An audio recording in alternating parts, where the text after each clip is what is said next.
If you're a real estate investor, and especially if you're a wholesaler or a fix and flipper, and you do deals in rural areas or small towns or less densely populated areas where sales activity is slower and where it's more challenging to find comparable sales in order to value a property, then this video is for you.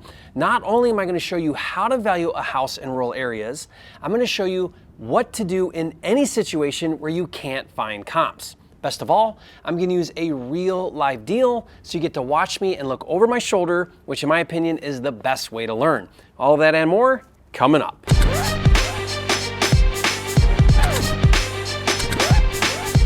For a limited time, you can get a free copy of Jerry Norton's Quick Start Kit with everything you need to flip your first house in 30 days or less. Download it now at myquickstartkit.com.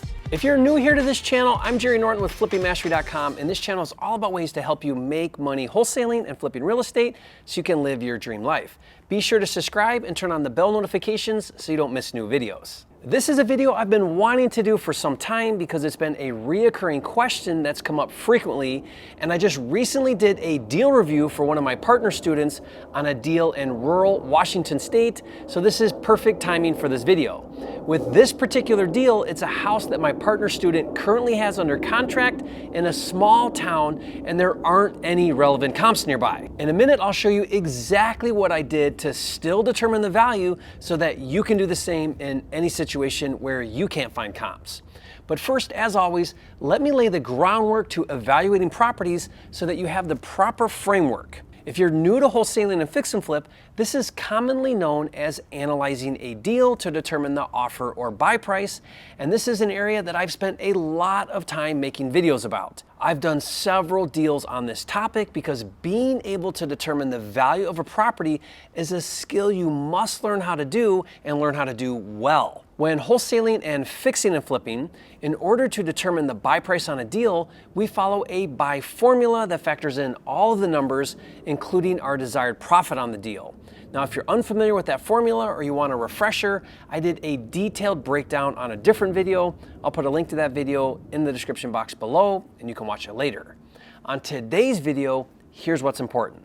Part of that buy formula is to determine what's called the after repair value, or ARV, of the property. Now, this is the price the home will sell for later once it's all fixed up.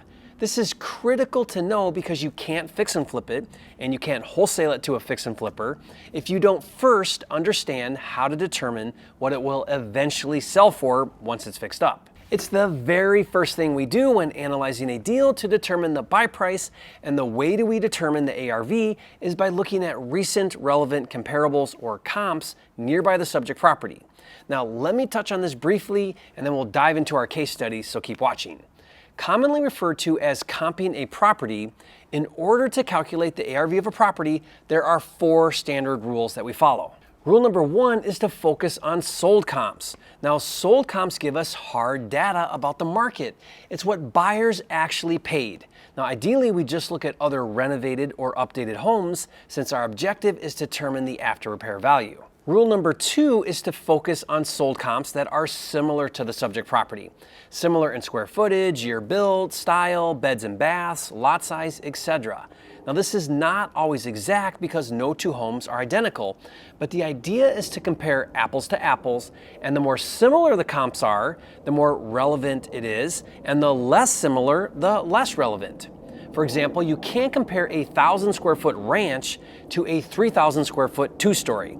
Those are 2 very different homes. Rule number 3 is to look for renovated sold homes that are similar to the subject property that have sold recently. The general rule is to only look at sold homes during the past 12 months. If the market is declining, then we may shorten that to 6 months. And finally, rule number 4 is to look for renovated sold homes that are similar to the subject property that have sold recently, that are close in proximity to the subject property, ideally in the same neighborhood. Now, a lot of people use a general rule of no further away than 1 mile or even half a mile, but my goal is to not leave the neighborhood if possible. I try not to cross any main roads. The reason is the further away you get from the subject property, the more the values can change. Real estate is very location specific. And that brings us to a major dilemma that you at some point will inevitably run into. What if you can't find any recent relevant comps nearby the subject property?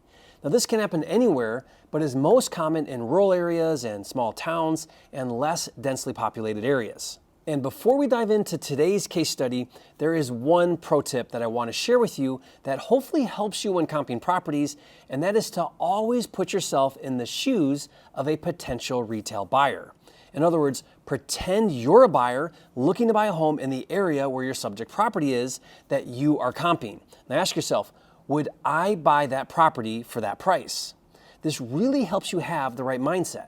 For example, let's say that you're a buyer in the market with a budget of $250,000. You are going to look at all of the homes for sale currently around $250,000, and let's say that there are 10 homes on the market to choose from, and 9 of them have 2-car garages. And then the subject property that you're comping is the 10th home that a buyer could consider, but it doesn't have a garage at all. What do you think? Would you pay market value for a home with no garage when there are 9 other homes in that price range that have garages? The answer is no, you wouldn't.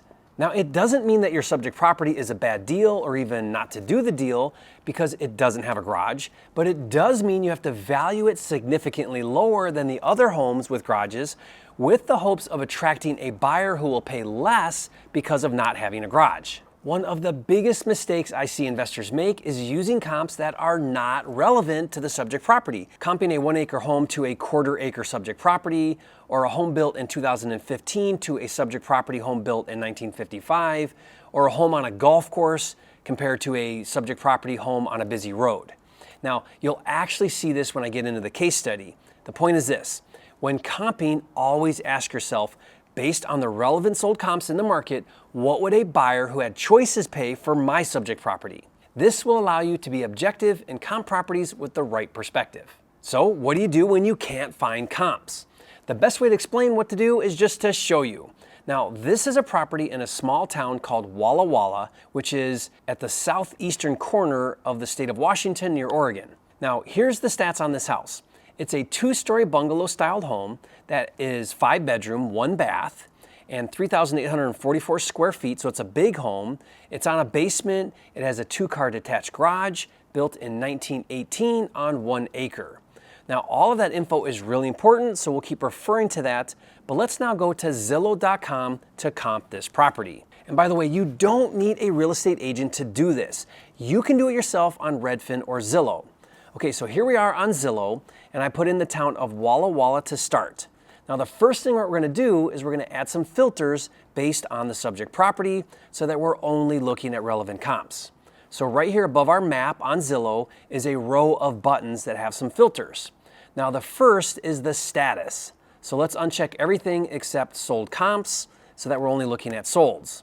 The next button is price. For now, I'll leave that blank. The next button is bedrooms. Our home is a 5-bedroom, but for now, let's create a filter for 4 or more bedrooms. If it was a 2-bedroom, I would not look at anything more than 2 bedrooms, but with a 5-bedroom subject property, looking at 4 bedrooms might be okay. We can change that in a minute to 5 bedrooms if we want to. The next filter button is home type. So let's uncheck everything except houses since our subject property is a house. The next button is a list of additional features. The first is minimum number of bathrooms. Now, our subject property only has 1 bath, so we don't need a filter for that. And you'll see in a minute, this is going to be a problem for us, which I knew it was instantly, because any house that has almost 4,000 square feet with 5 bedrooms and only has 1 bath is not good in any market. But we'll address that in a minute. The subject property has a 2-car garage, so be sure to check that the box right here that says must have a garage. Now, quick pro tip here: to see how much a particular feature affects the market, then check it and see the results, and then uncheck it and see the change in results. So for example, let's say that I'm looking at this concentrated area and I want to know how much a garage impacts this market. Now, right now it's showing 37 comps, and then when I click that it must have a garage, you can see it drops down to 27. That means out of 37 sold homes, only 10 of them don't have garages, making a garage a big deal because buyers are going to expect a garage because most homes have garages. Okay, let's keep going with our filters. Next is the square footage. The filter Zillow gives us allows for a minimum and a maximum. And since we're big at 3,844 square feet, I would just put a minimum filter of, let's say, 3,000, And that way I'm only looking at comps that are 3,000 square feet or bigger. And for now, I'm just not gonna put in a max filter. But if the subject property was like 1,800 square feet, I would probably do a 1,000 square foot range and put a filter of 1,250 to 2,250. Okay, next is lot size. Since we're a little less than 1 acre, let's put a max of 1 acre. Next is year built. Our home is built in 1918, but really, generally speaking, when it starts to matter is homes built after 1960. So let's leave the minimum blank and the maximum year built, we'll put 1960. That way, all of the comps that we're looking at are built prior to 1960. All right, the next filter is basement. Since we are on a basement, let's check that and make sure that both finished and unfinished are checked, so we look at both. And there are a few more filters here that we could use, but I'm not going to on this particular deal. But if I were comping a property in Arizona or Florida, I would probably check must have a pool and must have AC, since those are big deals in warm weather states. Now the last filter that's really important is right here where it says sold in the last, and let's put 12 months. Okay, now that we have all of the filters in place, let's decide on our location. Now our property is located way over here, which is just on the border of Walla Walla, and it actually looks like it's closer to these other small towns of College Place or even Garrett. Now, normally I would be very careful not to go very far from the subject property. To choose the area, click Remove Boundaries if you need to, and then draw the area that you want to isolate. So I would probably stay within these major roads right here. And as you can see with my filters, there aren't any comps. So in this situation, we have no choice but to expand our search criteria. And because our house is almost 4,000 square feet and a 5-bedroom, the ideal buyer is going to be looking for a bigger home. So I don't want to change those features. Instead, let's expand our location. After all, a buyer in a rural town like Walla Walla is probably willing to look at a larger geographical area as opposed to a specific neighborhood. Here's how we do that. Click Remove Boundaries, and then draw a new area that covers all of Walla Walla, Walla Walla East, and even Garrett and College Place. Click Apply, and it gives us 19 comps. So for fun, let's go back to our filters and change bedrooms from 4 to 5 and see what happens. That brought it down to 11 comps, which is a great condensed list to evaluate. To do that, let's decide which of these 11 comps we should use and which we should disqualify. Now to do that, let's look at each comp individually. The first thing I like to do is calculate the price per square foot of each sold comp. To do that, take the sold price and divide it by the square footage of the home. Now I have an entire video dedicated to price per square foot. I'll put a link to that video in the description, but for now, just know that it allows us to look at the comps objectively. To illustrate this, here is a list of all 11 comps, including sold price, square foot, price per square foot, and some notes about each one. Now the first thing I usually do is eliminate the outliers and get rid of the highest and the lowest. So that would get rid of this highest comp here at $193 a foot and the lowest at $61 a foot. Next, let's go ahead and get rid of any other obvious comps that are not relevant. That would get rid of the second highest, which is $527 here, that sold for $146 a foot because it said on the listing that it was a bed and breakfast. So let's cross that one out. Now there are 2 ranches, and since we're a 2-story bungalow style home, let's get rid of both of those.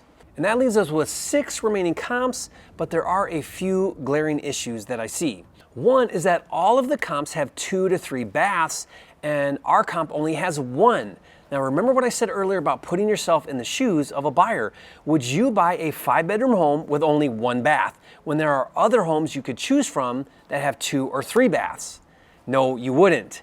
So we either need to discount the price to make up for it or find a way to add at least 1 more full bath during the rehab and factor in that additional cost, which is probably what I would do. Now the second glaring issue is that the location does matter.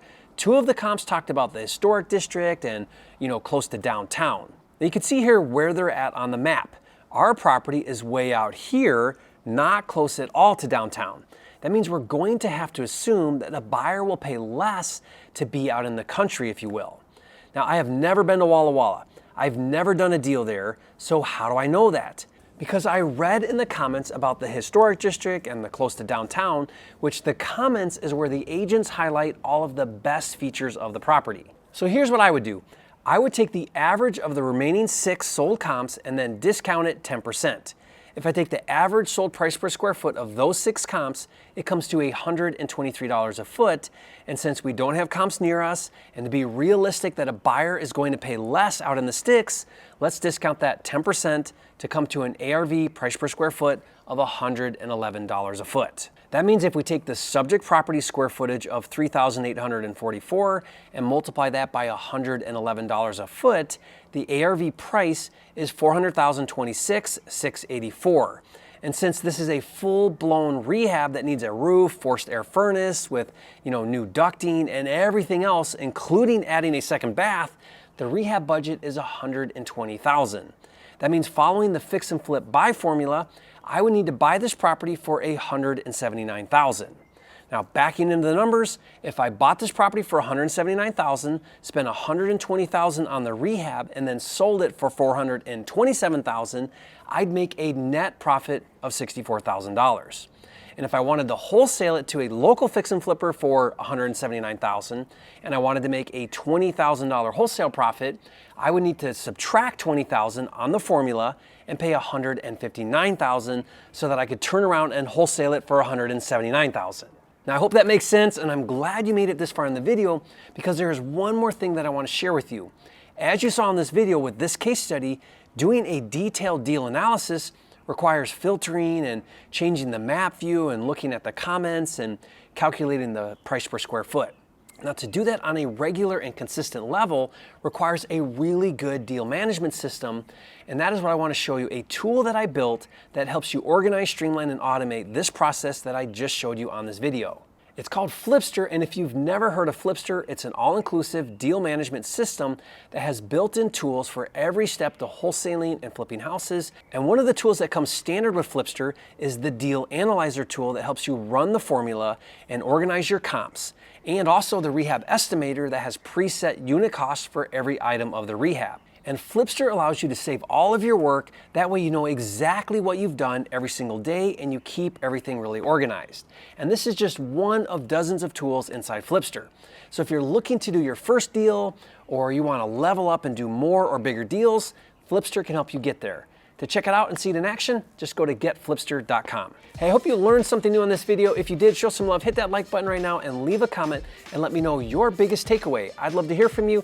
And if you haven't yet, be sure to subscribe to my channel with over 420 videos now and new videos coming out every single week. This is the #1 channel on YouTube for all things wholesaling and flipping. Hey, and don't forget, it's not about the money, it's about having the time and freedom to have, be, do, and give everything that God has in store for you. And that's really what this is all about, and I'll see you on the next video.